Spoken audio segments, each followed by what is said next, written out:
بسم اللہ الرحمن الرحیم۔ ناظرین گرامی، اپنے ذہن میں ایک جنگلی مادہ ریچھ کو لائی جو کہ ایک انسان کی جان بچانے کے لیے ایک پہاڑی شیر پر حملہ کر دیتی ہے۔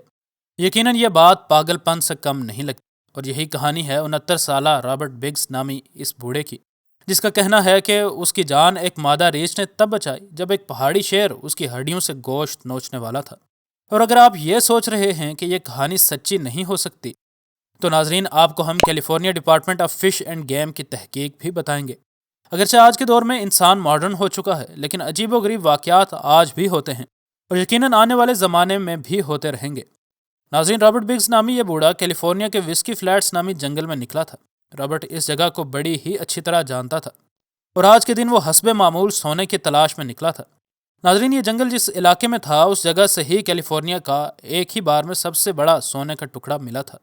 اس وجہ سے ہی یہ دیکھنا بڑا آسان تھا کہ رابرٹ بگز کیوں اس علاقے میں سونے کی تلاش میں نکلا تھا۔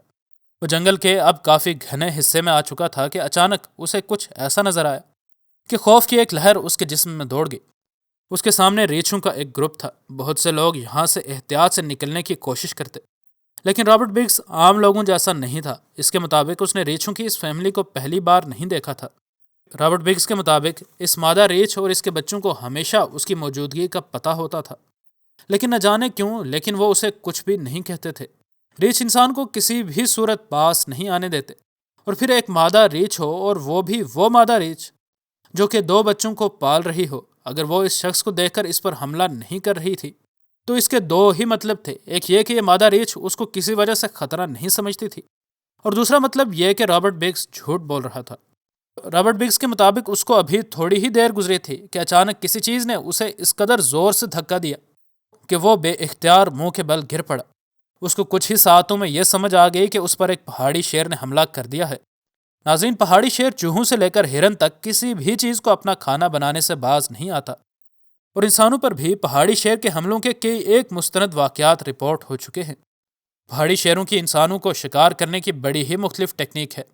یہ اپنے اگلے پنجوں سے انسان کے کندھوں پر حملہ کرتے ہیں، جبکہ پچھلے پنجے یہ بندے کی ٹانگوں میں زور سے مارتے ہیں، اور اس وجہ سے پہاڑی شیر کا سارا وزن انسان پر ٹرانسفر ہو جاتا ہے، اور یوں انسان امبیلنس ہو کر گر جاتا ہے، اور پھر یہ فوراً سے انسان کے سر کو کاٹنے کی کوشش کرتے ہیں۔ رابرٹ بگز کے مطابق اس کو بھی اس پہاڑی شیر نے فوراً سے گرا دیا، لیکن اتفاق یہ ہوا کہ اس کی زمین پر گرنے سے اس کا بیگ اس کے سر پر آ گیا۔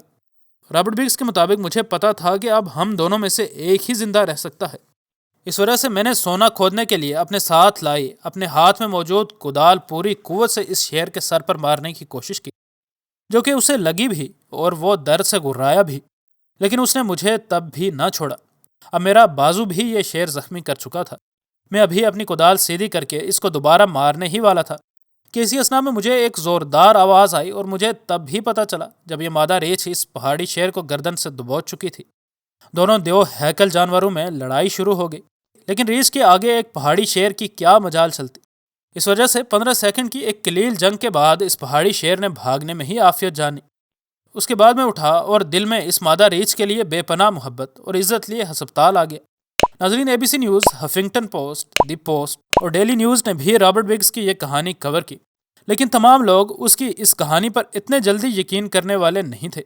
خاص طور پر California department of fish and game کے اہلکار اس کہانی کو من گھڑت کہہ رہے تھے۔ اس ڈپارٹمنٹ کے ایک نمائندے نے رابرٹ بگز کا انٹرویو کیا، اور وہ اس نتیجے پر پہنچا کہ یہ حملہ اس پر نہیں ہوا، اور انہیں اس کی پہلی وجہ یہ بتائی کہ اس کے جسم پر پہاڑی شیر کے پنجوں یا دانتوں کے کوئی نشانات نہیں ملے، حتیٰ کہ اس کا بیگ بھی اتنا پھٹا ہوا نہیں تھا۔ اس کا بیگ محض ایک جگہ سے پھٹا تھا، اور وہ بھی صرف آدھا انچ ہی۔ اس کے علاوہ اس کے بیگ کے سیمپل سے شیر کی تھونک کا کوئی DNA بھی نہ ملا۔ اس وجہ سے انہیں اس کی کہانی کو جھوٹا ہی کہا۔ لیکن بعض لوگ یہ بھی کہتے ہیں کہ یہ لوگ ایسا اس وجہ سے کہہ رہے ہیں تاکہ ان کے علاقے میں سے سیاحت ختم نہ ہو جائے۔ انشاءاللہ ملتے ہیں اگلی ویڈیو میں۔ فی امان اللہ۔